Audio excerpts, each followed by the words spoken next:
This video is brought to you by True Tales of Buried Treasure, the largest collection of old treasure magazines in the West. We're pleased to announce that we are now selling our physical magazines directly on our website. You can browse by magazine title or search for a particular issue using the search bar. To pay us a visit, please click the link in the description. Enjoy. One of the most fascinating lost treasures in the New World has its roots in the history of the Cochiti Pueblo Indians. Their ancient village was located along the Rio Grande near Peña Blanca, New Mexico, about halfway between Albuquerque and Santa Fe, and roughly 10 miles west of Interstate 25, near what is now Cochiti Dam. To the north of the pueblo lies a rugged landscape known as Frijoles Canyon, Spanish for beans. This was once a key area where Cochiti Indians and Spanish missionaries lived and worked. It was also here, during the Great Pueblo Revolt of 1680, that two Cochiti medicine men gathered a significant collection of sacred and valuable items and hid them in a nearby cave. The treasure was so cleverly concealed that its exact location was etched only in a secret document, long lost to time. This case stands out as one of the rare instances in which a Native American group lost track of a valuable treasure buried on their own land. To this day, Cochiti descendants have no specific knowledge of where the cache lies. They only possess vague clues, handed down through generations. According to tribal tradition, the two medicine men are believed to have hidden the treasure somewhere along the remote mesas of Potrero de las Vacas, or Potrero de los Ídolos. These areas now fall within the boundaries of Bandelier National Monument, which was established in 1916 to protect the remains of a once powerful prehistoric Indian confederacy. The exact date of the treasure's burial aligns with the destruction of early Spanish mission records during the revolt, leaving modern Cochiti people with only their instincts and oral tradition. The Spanish padres, skilled in working with precious metals, had taught the natives to refine gold and silver into religious objects and ceremonial art. Meanwhile, the Cochiti themselves had long preserved their own sacred items, adding to the treasure's significance. Whatever the cache includes, be it golden ornaments, ritual tools, or religious relics, it could be worth hundreds of thousands of dollars today. That is, if it's ever found. Anyone seeking the treasure must prepare carefully. The site lies deep within federally protected land, managed by the National Park Service under the Department of the Interior. Strict regulations govern the area, and reaching it is difficult, often only possible on foot. The presence of gold in the area is no myth. In the late 1800s, a wild gold mining town called Bland sprang up nearby, producing millions in gold before becoming a ghost town. Today, Bland remains a remote outpost in a rugged canyon, with only a few parcels of privately owned land amid vast stretches of national forest, making it a popular prospecting spot.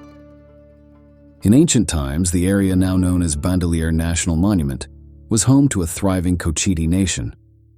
Archaeologists estimate the tribe built at least 7 major pueblos within the monument's boundaries before they were forced to abandon the region due to a devastating drought around 1500 AD.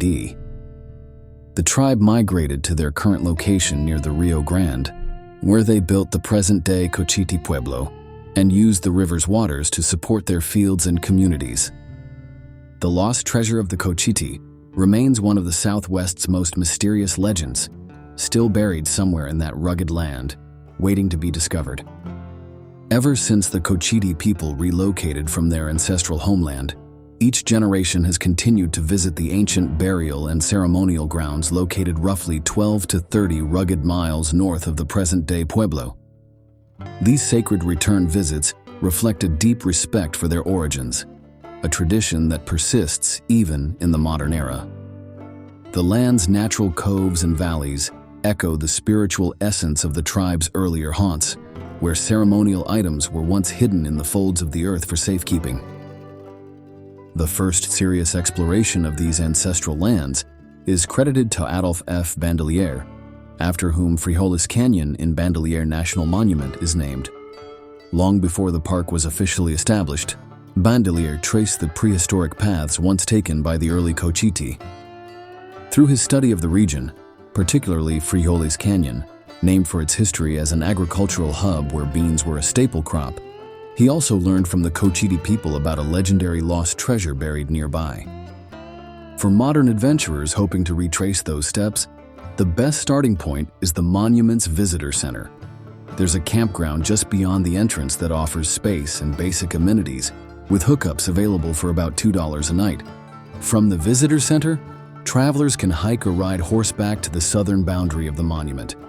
For those who need more assistance, horses and saddlebags can usually be rented from stables located in nearby White Rock, which appears on most regional maps.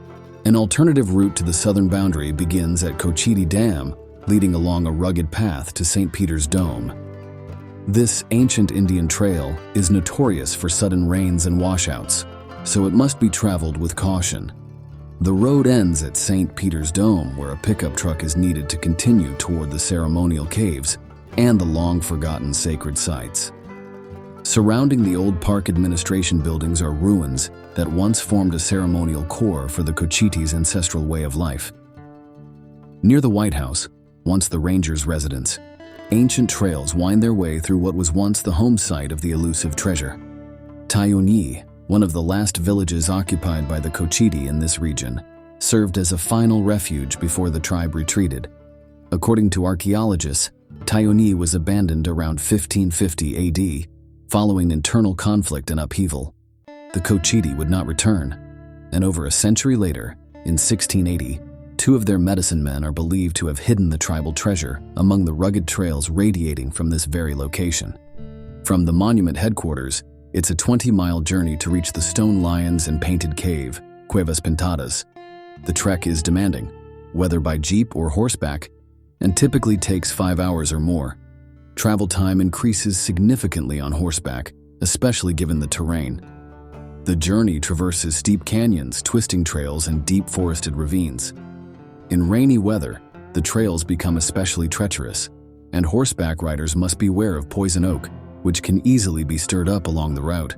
The Frijole section offers just one reliable spring with safe water for horses. If you plan to undertake the journey, careful planning is essential. Knowing the time, distance, and difficulty beforehand could be the difference between a successful expedition and a hazardous detour into the past. A good rule for treasure seekers is to plan their journey so the ride ends before returning to the headquarters. Site 17, a critical check-in point, must be logged at the visitor center before departure, and the slip left in a metal box at a marked signpost. On your return, checking back in is essential. This system ensures rangers know if anyone is stranded in the rugged backcountry. Once you reach the ancient, aboriginal carved stone lions in the nearby painted cave, you'll have experienced so much breathtaking wilderness that you might feel you've already discovered treasure. According to oral history, this is the very region where two Cochiti medicine men secretly carried and hid their sacred cache during the Pueblo revolt of 1680. New Mexico historian Betty Woods writes, "Shrines and painted caves and buried treasure tales bring its drift right up to the present. Hidden where few but Indians go are two shrines, both marked by carved stone figures of mountain lions. These lie on mesas named Potrero de las Vacas and Potrero de los Ídolos. The caves, hidden and secluded, are decorated with symbols of the sun, clouds, and lightning. Treasure hunters have long searched for what they call seeds of the sun, gold buried by the medicine men during the uprising. Even today, over 290 years later, the search continues. Not even the Cochiti people know the exact location. The medicine men feared the Spanish would torture the truth out of anyone who knew, so they buried the treasure in complete secrecy. One theory suggests it may have been hidden under the waters of the Rio Grande, but others doubt this. The Potrero de las Vacas Mesa, just 7 miles west of the river, is often named in the legends. If the treasure were truly buried in the riverbed, the waters of the Cochiti Dam may now cover it. Still, most believe the medicine men had better judgment than to hide such wealth in a place so easily lost. But in times of chaos and fear, anything is possible. Interestingly, the waters backed up by the Cochiti Dam are expected to make this zone more accessible by boat. allowing for short excursions into previously remote regions. The most frequently traveled route begins at the monument's headquarters and heads toward the shrine of Yapashi. Excavations near this prehistoric site have uncovered figurines and fetishes, artifacts resembling human forms. Yapashi Ruins Pueblo, once a thriving Cochiti village, was home to several hundred people. Travel west from Yapashi to reach the stone lions and the shrine of the stone altar.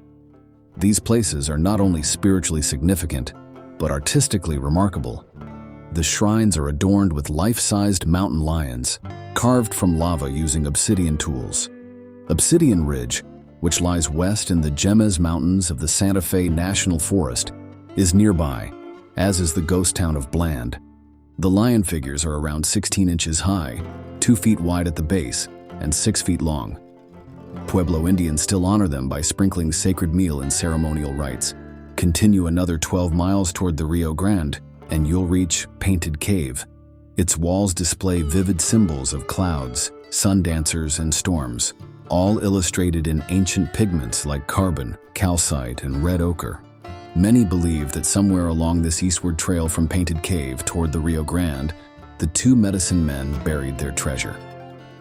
Understanding how it may have been lost can help treasure hunters interpret the few existing clues. In August of 1680, during the Pueblo Revolt, the Cochiti joined neighboring tribes to rise against Spanish control. While no priests from the Cochiti mission were killed, 2 were slain at nearby Santo Domingo Pueblo. In the chaos, the Cochiti fled from their village near the Rio Grande. The medicine men, carrying the sacred treasure, headed for their ancestral lands near Frijoles Canyon, about 12 miles upriver to a place called Potrero Viejo. This remote and rugged terrain is so difficult that even today it challenges horseback riders. The tribe later established a new settlement, which the Spanish named Cienaguilla, meaning Little Marshy Meadows. Here the Cochiti believed they would be safe from the Spanish, whose heavy armor would make reaching such terrain difficult. The medicine men, still in possession of the treasure, brought it with them and are believed to have hidden it in this very area. In 1692, when Don Diego de Vargas reclaimed New Mexico for Spain, he visited the Cochiti and persuaded them to return to the Pueblo site we know today. But the new village didn't satisfy the Cochiti. They soon grew discontent and again returned to Potrero Viejo, perhaps drawn back by the treasure's presence. Eventually, de Vargas, frustrated by the Cochiti's constant movement, led a force of 70 armed soldiers to Potrero Viejo. He sacked the settlement, drove the people downriver, and destroyed the site. Afterward, he returned to Santa Fe, bringing with him large stores of Indian corn and over 150 captured Indian women. He freed the women once the men had fled, and the remaining Cochiti were relocated to a new pueblo on the Rio Grande. There they received a Spanish land grant in 1789, later confirmed by the U.S. in 1858. They have remained there ever since. But the treasure did not follow.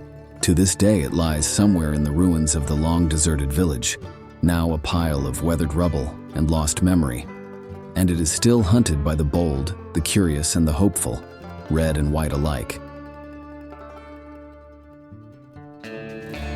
Thanks for watching. If you'd like to read the original article or purchase the magazine from which it was taken, please check out our website, truetalesofburiedtreasure.com.